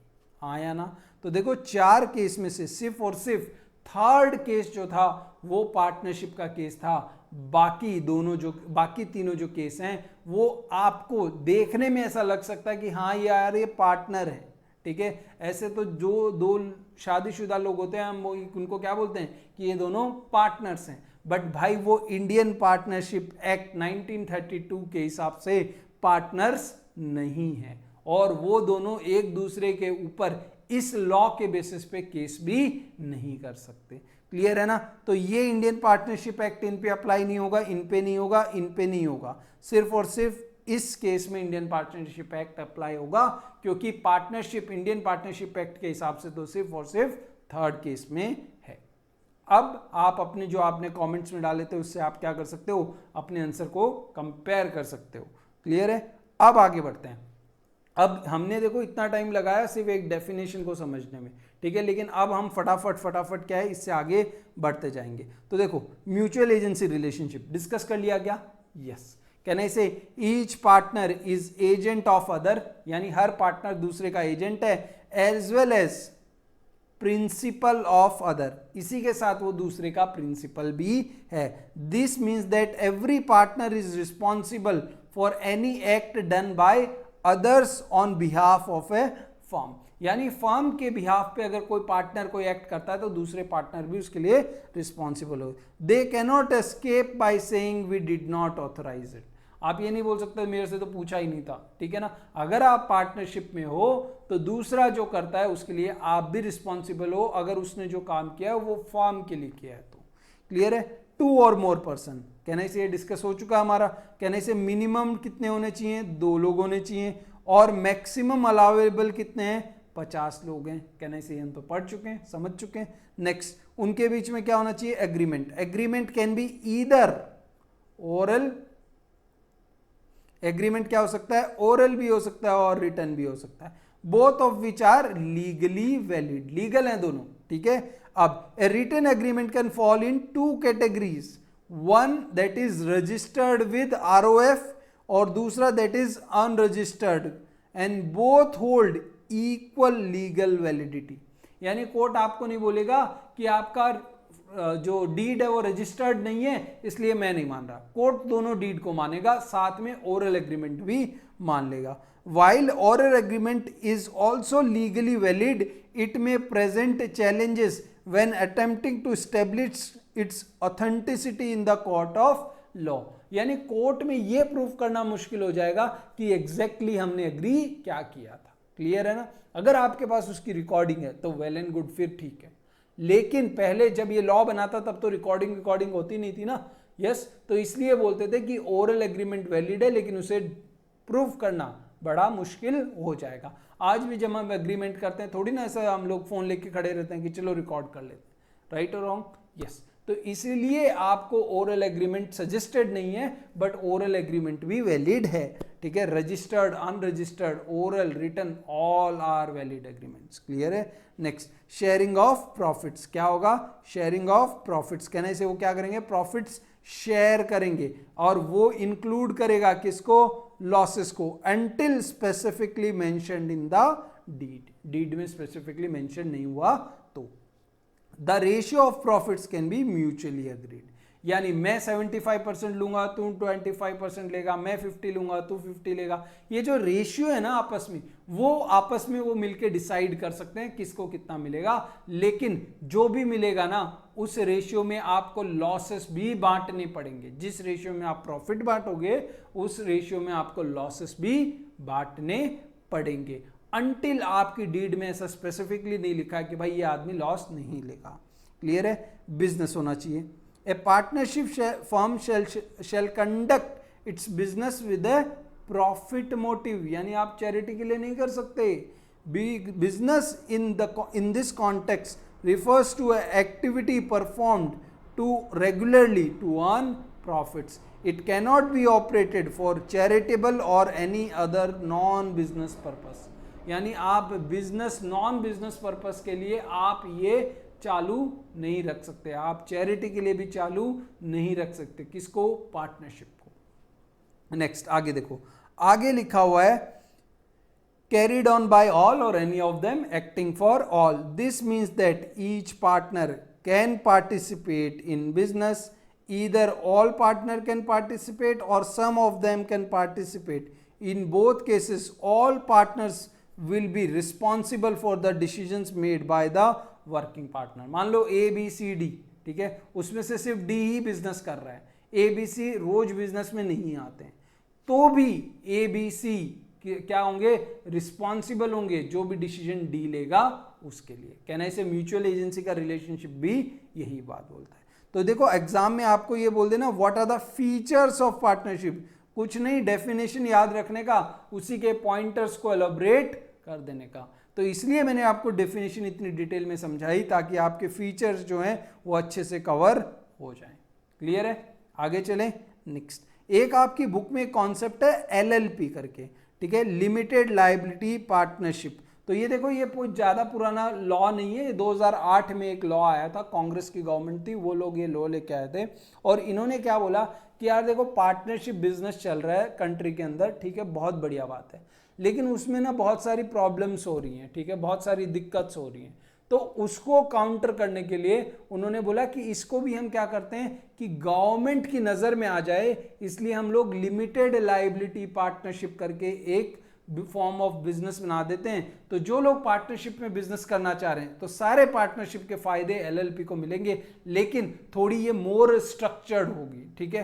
तो इसके लिए एलएलपी का एक लॉ लाया गया, और एलएलपी है क्या बेसिकली, तो एक legal structure for a business entity है। यानी आप बिजनेस सोल प्रोप्राइटर रह के भी कर सकते हो, आप बिजनेस कंपनी रह के भी कर सकते हो, पार्टनरशिप रह के भी कर सकते हो। तो एक नई टाइप की एंटिटी बनाएगी, कौन सी, एलएलपी बना सकते हो, that combines the flexibility of a partnership, ठीक है, that combines the flexibility of a partnership with limited liability protection of A corporation. अब इसका मतलब क्या हुआ, तो देखो इसका मतलब ये हुआ कि बेसिकली पार्टनरशिप के फायदे क्या हैं, बहुत सारे फायदे हैं कि यार गवर्नमेंट को इतना सारा पेपर वर्क नहीं सबमिट करना पड़ता है, फटाफट बन जाती है, ठीक है, हम बिजनेस कर सकते हैं, ठीक है, ये सारी चीजें। कंपनी में क्या होता है, कहने से कंपनी में बहुत सारे गवर्नमेंट को रूल्स रेगुलेशन हम पे आ जाते हैं, कहने से हम लोग को गवर्नमेंट को सारे अकाउंट साल के एंड में सबमिट करने पड़ते हैं, ये सब करना पड़ता है। तो कहने से ये लोग क्या कर रहे हैं, जो पार्टनरशिप के जो फ्लेक्सिबिलिटी है उसको ले आए, और जो कंपनी के फायदे हैं, कंपनी में फायदा क्या है कि भाई अगर कंपनी को नुकसान हो गया, ठीक है, तो उस नुकसान की भरपाई करने के लिए सिर्फ और सिर्फ कंपनी के एसेट लिए जा सकते हैं, उसके ओनर के एसेट नहीं लिए जा सकते, यानी लायबिलिटी क्या है, लिमिटेड है। और पार्टनरशिप में क्या है, मान लो पार्टनरशिप के पास 50 रुपए का एसेट है लेकिन नुकसान 100 रुपए का हो गया, तो उस केस में 50 रुपए के जो एसेट हैं पार्टनरशिप के वो तो जाएंगे ही जाएंगे, बाकी वो जो 50 हैं वो पार्टनर्स को अपने पर्सनल एसेट बेच के देने पड़ेंगे, लेकिन कंपनी में ऐसा नहीं होता है। क्लियर है ना। तो इसके लिए दोनों की फ्लेक्सिबिलिटी को मर्ज किया गया कि पार्टनरशिप की फ्लेक्सिबिलिटी और प्राइवेट लिमिटेड कंपनी को दोनों के फीचर्स को मिला के इन्होंने क्या बनाया गया, एलएलपी बनाया गया। और एलएलपी का कैसे पता चलेगा, तो एलएलपी का देखो जो भी नाम होगा, लेट्स से XYZ एलएलपी का नाम है, उसके पीछे लिखा होगा एलएलपी, उसके पीछे क्या लिखा होगा, एलएलपी, ठीक है। अब आगे देखो, LLP refers to partnership firm formed and registered under Limited Liability Partnership Act 2008। यानी हमने पार्टनरशिप में क्या बोला था, अनरजिस्टर्ड भी वैलिड है, रजिस्टर्ड भी वैलिड है, लेकिन एलएलपी में ऐसा नहीं है। एलएलपी बनाने के लिए ही आपको एलएलपी एक्ट के अंदर आपकी फर्म को क्या करना पड़ेगा, रजिस्टर करना पड़ेगा। क्लियर है। तो बेसिक डिफरेंस भी देख लेते हैं एक बार, दोनों में क्या डिफरेंस है। तो देखो, इसको पार्टनरशिप के लिए कुछ भी प्रॉब्लम होती है तो आप कौन सा लॉ को देखोगे, इंडियन पार्टनरशिप एक्ट 1932, इसके हिसाब से आपको न्याय मिलेगा। लेकिन अगर एलएलपी में कोई दिक्कत होती है तो उसके लिए आप कौन सा लॉ देखोगे, लिमिटेड लायबिलिटी पार्टनरशिप एक्ट 2008। ठीक है। क्या इसमें रजिस्ट्रेशन पार्टनरशिप में करना जरूरी है, कहना इसे ऑप्शनल है। इसमें रजिस्ट्रेशन करना कंपलसरी है, इसमें रजिस्ट्रेशन करना कंपलसरी। इसमें आपको मिनिमम 2 और मैक्सिमम 50 पार्टनर रख सकते हो। ठीक है। और यहां पे इसे क्या है, मिनिमम 2 और मैक्सिमम पार्टनर पे एलएलपी में कोई लिमिट नहीं है। अब आप बोलोगे सर आपने तो बोला था any organisation other than the company, yes और नो। तो आप ये चीज समझो कि जो एलएलपी के कंप्लायंस होते हैं, जैसे मान लो कि एलएलपी में उसको रजिस्टर करना है या फिर उसकी कोई फीस जमा करनी है, कोई गवर्नमेंट को डॉक्यूमेंट देना है, तो वो सारा का सारा काम किसके थ्रू होता है, आरओसी के थ्रू होता है, रजिस्ट्रार ऑफ ए कंपनीज। इसके लिए अगर आप एक्ट के रूल में देखोगे तो उसमें उन्होंने बोला है कंपनी एंड एलएलपी एंड 1-2 चीजें और दे रखी है उन्होंने। क्लियर है। तो इसके लिए यहां पे एलएलपी को भी छूट है कि उसमें भी 50 से ज्यादा लोग हो सकते हैं, लेकिन पार्टनरशिप को छूट नहीं है। इसमें पार्टनर्स की लायबिलिटी क्या है, अनलिमिटेड। यानी क्या कि अगर कल को कुछ भी हो जाता है, ठीक है, तो उस केस में जो फर्म के पास पैसे हैं वो तो जाएंगे ही जाएंगे, फर्म की जो मशीन बिल्डिंग है वो तो बिकेगी ही बिकेगी, लेकिन इससे भी किसी की लॉस की भरपाई नहीं हो पाई तो पार्टनर का घर भी बिक सकता है। लेकिन ये चीज लिमिटेड लायबिलिटी पार्टनरशिप में नहीं होगी। तो एलएलपी में आपकी लायबिलिटी जो है वो सिर्फ और सिर्फ सीमित है किस तक, कंपनी के पैसे और आपकी फर्म के पैसे और फर्म के असेट तक। पार्टनर का कुछ भी नहीं ले सकता कोई भी। ठीक है। उसके अलावा क्या सेपरेट एंटिटी है, क्या सेपरेट लीगल एंटिटी है? तो देखो इसकी कोई सेपरेट लीगल एंटिटी नहीं है, ठीक है। यानी ऐसा नहीं है कि पार्टनरशिप, अकाउंटिंग में हम जरूर बोलते हैं कि पार्टनरशिप अलग है और उसके पार्टनर्स अलग हैं, बट लीगल, ठीक है, लॉ के नजर में partners and partnership firm both are equal, ठीक है, बोथ आर सेम। इसीलिए तो बोलते हैं ना कि भाई फर्म पैसा नहीं दे पा रही है तो पार्टनर दे दे, हाँ या ना, क्योंकि लॉ को पार्टनर और फर्म के बीच में कोई डिफरेंस इस केस में नजर नहीं आता है। लेकिन यहां पे एक सेपरेट आइडेंटिटी होती है फर्म की, फर्म अलग है और पार्टनर्स अलग हैं, इसलिए अगर फर्म ने लोन लिया तो फर्म ही भरेगा, पार्टनर उसे नहीं भरेंगे। क्लियर है ना, उनके बीच में एक पर्दा है, एक दीवार है। क्लियर है। नेक्स्ट, असेट की ओनरशिप। क्या असेट, यानी मान लो बिल्डिंग खरीदनी है कल, क्या फर्म बिल्डिंग खरीद सकती है? यस, बट वो अपने नाम पे नहीं, वो किसके नाम पे खरीदेगी? उसे पार्टनर्स के नाम पे खरीदना पड़ेगा। A firm can not have a asset in its own name, ठीक है, खुद के नाम पे वो कोई भी प्रॉपर्टी नहीं रख सकता, लेकिन एक एलएलपी अपने पार्टनर के नाम पे नहीं खरीदेगा कोई भी एसेट, वो एसेट खरीदेगा सारे किसके? खुद के नाम पे, ठीक है। तो ये सारे जो फायदे हैं ना, एक्चुअली ये प्राइवेट लिमिटेड कंपनी को होते थे पहले, लेकिन ये लोग पार्टनरशिप वाले ना प्राइवेट लिमिटेड कंपनी बनाना चाहते नहीं थे। क्यों नहीं चाहते थे? बोले यार बहुत मगजमारी है, लेकिन उनको ये जो प्राइवेट लिमिटेड कंपनी के जो फायदे ना, ये फायदे भी चाहिए थे, इसलिए पार्टनरशिप के कुछ फीचर्स लिए और किसके लिए? यहाँ पे प्राइवेट लिमिटेड कंपनी के कुछ फीचर्स लिए, दोनों को मिलाया और क्या बना दिया? एलएलपी बना दिया। दोनों की अकाउंटिंग, चाहे पार्टनरशिप हो या चाहे एलएलपी हो, मोटा मोटी अकाउंटिंग दोनों की क्या है? ऑलमोस्ट सेम है, एक्सेप्ट फ्यू माइनर चेंजेस जो अकाउंटिंग की वजह से नहीं आते हैं, वो लॉ की वजह से आते हैं, अदरवाइज बोथ आर सेम, ठीक है। इसलिए आप पार्टनरशिप की अकाउंटिंग सीखते हो, मतलब आपको एलएलपी की भी अकाउंटिंग आ गई है। क्लियर है बात? चलो, तो ये एलएलपी का सिर्फ इतना सा थियरी आपके बुक में दे रखा है, इसलिए मैंने उसमें आपको पढ़ा दिया। अब मैं आगे चलता हूं, राइट्स ऑफ ए पार्टनर, ठीक है। तो कोई भी हो, चाहे एलएलपी का पार्टनर हो या पार्टनरशिप का पार्टनर हो, दोनों के क्या अधिकार हैं? तो देखो बहुत सारे अधिकार हैं, बट मैंने यहाँ पे कुछ मेजर कवर किए हैं, ठीक है। तो right to share profits and losses, ये हम डिस्कस कर चुके हैं। कहना इसे हर पार्टनर को अधिकार है कि वो अपने दूसरे पार्टनर्स के साथ, प्रॉफिट तो देखो सब मांग ही लेंगे, शेयर करने की जरूरत ही नहीं है, लेकिन लॉस भी हो जाता है तो उसके पास ये अधिकार है कि वो सबको वो लॉस शेयर करने के लिए बोले, जो भी रेशियो उन्होंने एग्री किया है उसमें। Partners have a right to disallow admission. तो देखो एडमिशन क्या होता है? बेसिकली ए और बी पार्टनर कर रहे हैं, ए और बी बिजनेस कर रहे हैं, पार्टनरशिप में, ठीक है। अब दोनों ने 2 साल बाद देखा कि यार हमने बहुत बढ़िया बिजनेस किया, ठीक है, बहुत बढ़िया बिजनेस किया, अब हमने क्या करना है कि बिजनेस बढ़ाना है, तो हमारे को और पैसा चाहिए और रिसोर्स चाहिए, तो चलो एक काम करें, सी को भी बिजनेस में ले लेते हैं, इसे पार्टनर बना लेते हैं, ठीक है। ए बोलता है ऐसा, लेकिन बी को सी पसंद नहीं है, इसलिए बी के पास ये अधिकार है कि वो इसके खिलाफ बोल सकता है और वो बोल सकता है कि नहीं भाई, मैं इसमें बिजनेस में सी को पार्टनर नहीं लेने दूंगा। क्लियर है? तो उसके पास राइट है किस चीज का? कि डिसअलाउ कर सकता है वो किसी भी नए पार्टनर को आने का। उसके पास ये भी राइट है कि वो जब चाहे तब वो पार्टनरशिप छोड़ सकता है। उसके पास ये भी राइट है कि जब चाहे तब वो पार्टनरशिप छोड़ सकता है, लेकिन उसे उसके लिए एक नोटिस देना पड़ेगा। उसे इसे के लिए क्या करना पड़ेगा? एक नोटिस देना पड़ेगा कि हाँ भाई, एडवांस में, कि भाई मैं अब से इस फर्म में पार्टनर नहीं हूं। ऐसा नहीं कि मैं घर पे बैठ गया फर्म चल रही है, नहीं, मुझे एक नोटिस देके पहले इन्फॉर्म करना पड़ेगा अदर पार्टनर्स को, फर्म को और लोगों को, कि भाई मैं अब इस फर्म का पार्टनर नहीं हूं, आज के बाद मेरी कोई रिस्पॉन्सिबिलिटी इस फर्म के रिलेटेड नहीं है। ऐसा वो नोटिस देके फर्म से बाहर जा सकता है, ठीक है। उसके पास राइट है टू इंस्पेक्ट, यानी वो जब चाहे तब वो क्या कर सकता है? फर्म में क्या कर सकता है? वो फर्म में बुक्स ऑफ अकाउंट्स, कितनी सेल हुई, कितनी परचेस हुई, कितना खर्चा हुआ, ये सारी चीज को इंस्पेक्ट कर सकता है। और उसके बाद है right to conduct business. A B C 3 partner है, ठीक है, ए और बी बिजनेस करते हैं, कल को सी भी उठ के बोलता है मुझे भी बिजनेस में आना है, मैं भी ऑफिस आया करूंगा, तो ए और बी ये नहीं बोल सकते कि चल भाग यहां से, कल से मत आना, क्लियर है ना।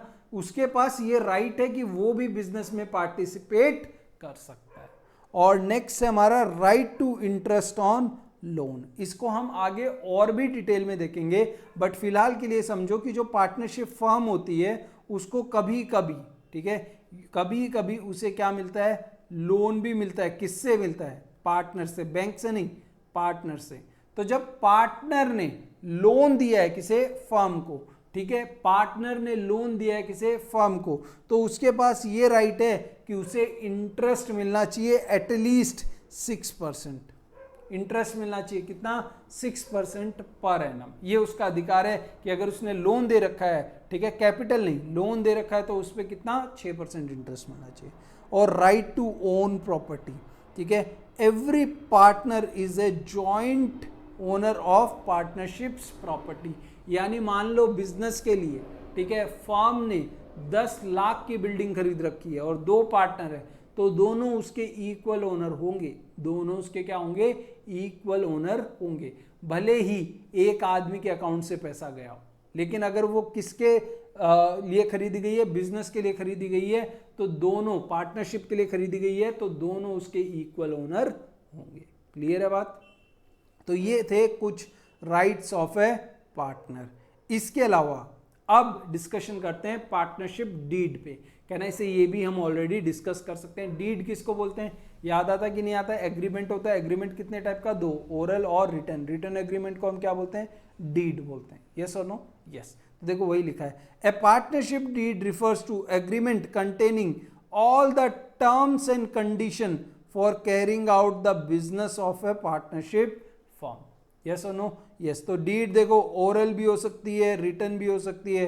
रिटन 2 प्रकार की हो सकती है, रजिस्टर्ड या फिर अनरजिस्टर्ड, ठीक है। नेक्स्ट, अब इस डीड में क्या क्या होता है, आप मान लो डॉक्यूमेंट बना लिया, उस डॉक्यूमेंट में होगा क्या क्या, तो कहने से एक नेम होगा, एड्रेस होगा, कि भाई फर्म का नाम क्या रखेंगे, sunshine private, sunshine and company, ठीक है। तो पार्टनरशिप का नाम क्या है आपका, वो पार्टनरशिप का एड्रेस क्या है, ठीक है, भाई हमने बिजनेस कहाँ करना है, उसका एड्रेस। उसके अलावा पार्टनर्स का क्या नाम है, पार्टनर्स कहाँ रहते हैं, उनका एड्रेस, ये भी उसमें होगा। उसके अलावा क्या बिजनेस करोगे आप, ठीक है, हम रिटेल का बिजनेस करेंगे, मैन्युफैक्चरिंग करेंगे, ठीक है, हम सर्विस प्रोवाइड करेंगे, कैसा बिजनेस करोगे आप कितना पैसा बिजनेस में डालोगे, हर एक पार्टनर बिजनेस में कितना पैसा डालेगा, कैपिटल। प्रॉफिट शेयरिंग कैसे करोगे आप, ठीक है। उसके बाद interest on capital, interest on drawing, interest on loan, ये कितना होगा, ठीक है। अब ये होता क्या है आगे हम देखेंगे चैप्टर में, बट जो भी होता है वो कितना % पे दोगे आप, वो आप यहां पे लिख सकते हो। पार्टनर को रेम्यूनरेशन यानी सैलरी कमीशन मिलेगा कि नहीं मिलेगा, और मिलेगा तो कितना, ये पार्टनर को सैलरी कमीशन कैसे मिलता है ये आगे देखेंगे, बट मिलता है, और वो कितना मिलेगा वो आप कहां लिखोगे, डीड में लिखोगे। रूल ऑफ पार्टनरशिप्स एडमिशन, यानी पार्टनरशिप में कोई नए पार्टनर को लाना होगा, एडमिट करना होगा, तो उसके क्या रूल होंगे, ठीक है। रिटायरमेंट रिलेटेड रूल, कि किसी पार्टनर को फर्म छोड़ के जानी है, तो उससे रिलेटेड अगर आपको कुछ रूल्स बनाने हैं तो वो भी आप कहाँ लिख सकते हो, डीड में लिख सकते हो। और आपका ड्यूरेशन, यानी पार्टनरशिप कितने टाइम तक चलेगी, ठीक है भाई। पार्टनरशिप एट विल एक होती है, पार्टनरशिप एट विल, जिसका मतलब जब तक चाहें तब तक पार्टनरशिप चलाएंगे। एक पार्टनरशिप होती है for a fix time period, कि 5 साल चलेगी ये पार्टनरशिप। हो सकता है हम एक बिल्डिंग बना रहे हैं, उसके लिए पार्टनरशिप करिए, तो ये 5 साल तक रहेगी। क्लियर है। नेक्स्ट, एक इंपॉर्टेंट नोट देखो, डीड मतलब क्या हुआ, आप दोनों को जो भी लिखना है ना, उस जो भी रूल बनाना है वो आप उसमें लिख दो, और आप उसके हिसाब से आप बिजनेस कर लो। लेकिन कोई भी कंडीशन, जो condition on which partners agrees, कोई भी ऐसी कंडीशन जो आपके एग्रीमेंट में, पार्टनरशिप एग्रीमेंट में, वो पार्ट नहीं बन सकती है किसका, आपके पार्टनरशिप डीड का, अगर वो क्या इंडियन पार्टनरशिप एक्ट या फिर कोई दूसरे कानून को ओवर रूल करती है तो, ठीक है।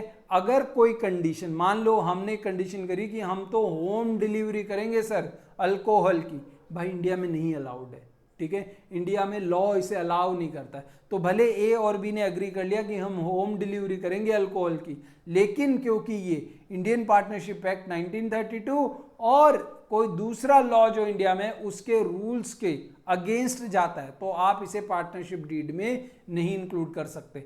इसके अलावा जो इंडिया में लीगल है, ठीक है, जो इंडियन पार्टनरशिप एक्ट आपको अलाउ करता है और दूसरे लॉ भी जो अलाउ करते हैं, ठीक है, उसमें आपको जो कंडीशन डालनी है वो कंडीशन आप अपनी डीड के अंदर डाल सकते हो। क्लियर बात है? क्लियर है?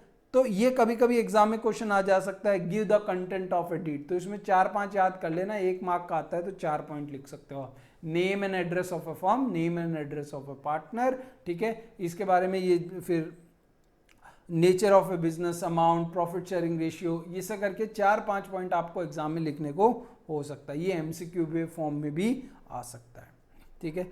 अब ये लास्ट टॉपिक है इस क्लास का और इसके बाद हम लोग ये क्लास को क्या करेंगे, एंड करेंगे। तो rule in the absence of partnership deed, ठीक है, इसको मैं वापस भी जब मैं पीएनएल अप्रोप्रिएशन अकाउंट पढ़ाऊंगा ना तब इसको मैं वापस भी लेके आऊंगा, बट एक बार आपको इसको वॉक थ्रू करा देता हूं। इसको डिटेल में हम बाद में जब पीएनएल अप्रोप्रिएशन के हम क्वेश्चन सॉल्व करेंगे तब देखेंगे, ठीक है।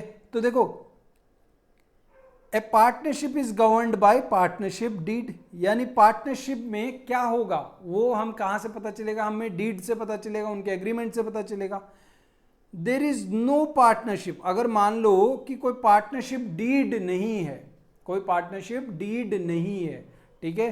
अब अगर कोई डीड नहीं है और a partnership deed is silent, partnership deed क्या आपकी साइलेंट है, मान लो कि आपने डीड बनाई, ठीक है, लेकिन आपने उसमें यह नहीं लिखा कि प्रॉफिट शेयरिंग रेशियो क्या होगा, तो मतलब डीड तो है लेकिन प्रॉफिट शेयरिंग रेशियो नहीं लिखा, इसलिए हम बोलेंगे कि इस पॉइंट पे डीड क्या है, साइलेंट है। या फिर आपने डीड ही नहीं बनाई तो फिर आपका प्रॉफिट शेयरिंग रेशियो क्या होगा, ठीक है। तो अगर आपकी पार्टनरशिप डीड नहीं है या फिर डीड साइलेंट है तो क्या रूल होंगे, तो उस केस में about a particular issue then partnership act contains the following provision, तो फिर आपको पार्टनरशिप एक्ट बोलता है ऐसे ऐसे करना है। मान लो एक एग्जांपल लेते हैं कि ए और बी पार्टनर हैं, उनके पास एक डीड है, डीड में लिखा है कि दोनों का प्रॉफिट शेयरिंग रेशियो 60-40 होगा, क्या होगा, 60-40 होगा। क्लियर है? तो फिर ठीक है, दोनों का रेशियो क्या होगा, 60-40 होगा। तो फिर ठीक है कि भाई ए का कितना 60 और बी का कितना 40, तो भाई ठीक है 60-40 में बांट दो। लेकिन ए और बी ने पार्टनरशिप डीड ही नहीं बनाई और बनाई तो उसमें प्रॉफिट शेयरिंग रेशियो PSR के बारे में कुछ लिखा ही नहीं है, तो उस केस में उनको प्रॉफिट कैसे बटेगा, इक्वली बटेगा। कैसे बटेगा, इक्वली। अब कुछ बच्चे क्या करते हैं, इसे बोलते हैं सर 1:1 में। नहीं बच्चा, अगर A B C 3 जन है तो भी आप 1:1 में बांटोगे क्या, नहीं, 1:1 तो ऐसे हो गया, फिर क्या C को कुछ नहीं दोगे क्या, नहीं। इसलिए हमेशा बोलना है इक्वली, और इक्वली का मतलब होता है कि अगर A B C कितने भी पार्टनर हो 1:1:1। क्लियर है? तो 1:1 आंसर नहीं है, आंसर क्या है, equally is a answer. Interest on loan, ठीक है, तो वो हमने देखा कि अगर डीड में बोल दिया है कि पार्टनर के लोन पे 10% इंटरेस्ट देंगे तो 10 देना है, पार्टनर के लोन पे 4% इंटरेस्ट देना है तो 4 देंगे। लेकिन अगर आपने इंटरेस्ट ऑन लोन के बारे में डीड में नहीं लिखा तो आपको कितना परसेंट इंटरेस्ट देना पड़ेगा, 6% देना पड़ेगा। क्लियर है? कितना देना पड़ेगा, 6%। जो पैसा कैपिटल के रूप में पार्टनर लगाता है, ठीक है, जो पैसा कैपिटल के रूप में पार्टनर ने लगाया उस पे उसे इंटरेस्ट मिलेगा क्या, अगर डीड में लिखा है 6%, 10% तो मिलेगा, अगर डीड में नहीं लिखा है तो नो इंटरेस्ट ऑन कैपिटल। इसलिए याद रखना 6% का लोन पे है, कैपिटल पे नहीं है। इंटरेस्ट ऑन ड्राइंग, यानी ड्राइंग का मतलब ओनर ने पैसे पर्सनल यूज के लिए फर्म से निकाले तो उस पे क्या ओनर को इंटरेस्ट भरना पड़ेगा क्या, अगर डीड में लिखा है 10%, 20%, 30% तो भरना पड़ेगा, लेकिन अगर डीड में कुछ नहीं लिखा है तो उसे कोई इंटरेस्ट ऑन ड्राइंग भी नहीं भरना पड़ेगा। इसके अलावा पार्टनर की सैलरी, पार्टनर का कमीशन या फिर और कोई रेम्यूनरेशन टू पार्टनर, ठीक है, क्या उसे मिलेगा, अगर डीड में लिखा है कि ए को इतनी सैलरी मिलेगी, बी को इतना कमीशन मिलेगा तो मिलेगा। और अगर आपने डीड में कुछ नहीं लिखा, मतलब आपकी डीड है ही नहीं या फिर डीड में आपने इसके बारे में कुछ नहीं लिखा तो no salary, no commission, no any other remuneration. तो ये रूल्स कब अप्लाई होते हैं, जब डीड नहीं होगी या फिर डीड है और उसमें वो उसके बारे में कुछ लिखा नहीं है। तो डीड और इन रूल के बीच में अगर मान लो मुकाबला होगा तो हम सुनेंगे किसकी, जीत किसकी होगी, जो डीड में लिखा होगा उसकी होगी। क्लियर है बात? तो ये था हमारा बेसिक, क्या बेसिक हमारा थियरी ऑफ पार्टनरशिप। मैंने थोड़ा सा इसमें टाइम लिया है बच्चों, क्योंकि मुझे आपको ना कॉन्सेप्ट समझाने थे, ना सिर्फ है ना ऐसा कि बुक में जो लिखा है वो पढ़ के सुनाना नहीं था आपको। क्लियर है? यहाँ पे हम बेसिक पार्टनरशिप की थियरी खत्म कर रहे हैं। इसके अलावा और भी थियरी है, बट ये जब प्रैक्टिकल क्वेश्चन आएंगे ना तब बेटर समझ में आएगी। तब जो रिलेवेंट क्वेश्चन आएगा ना उसके साथ साथ वो थियरी को हम, जैसे फ्लक्चुएटिंग कैपिटल क्या होता है, फिक्स कैपिटल क्या होता है, प्रॉफिट अगेंस्ट चार्ज क्या है, पीएनएल अप्रोप्रिएशन अकाउंट क्या है, ये सारी चीजें हम लोग जैसे जैसे क्वेश्चन आएंगे वैसे वैसे हम सीखते जाएंगे। क्लियर है? आई होप यहाँ तक आपको सारी चीज़ें समझ आई होंगी, आपको ये लेक्चर अच्छा लगा होगा। अगर आपको ये लेक्चर में समझ आया, आपको ये लेक्चर अच्छा लगा, तो प्लीज़ इसे शेयर कर देना, सब्सक्राइब कर देना और अपने फ्रेंड्स के साथ भी शेयर कर देना। ठीक है? Thank you so much. Next lecture से हम लोग स्टार्ट करेंगे कुछ प्रैक्टिकल क्वेश्चंस और वहाँ में हमारा रियल पार्टनरशिप स्टार्ट होगा। तो see you in the next lecture.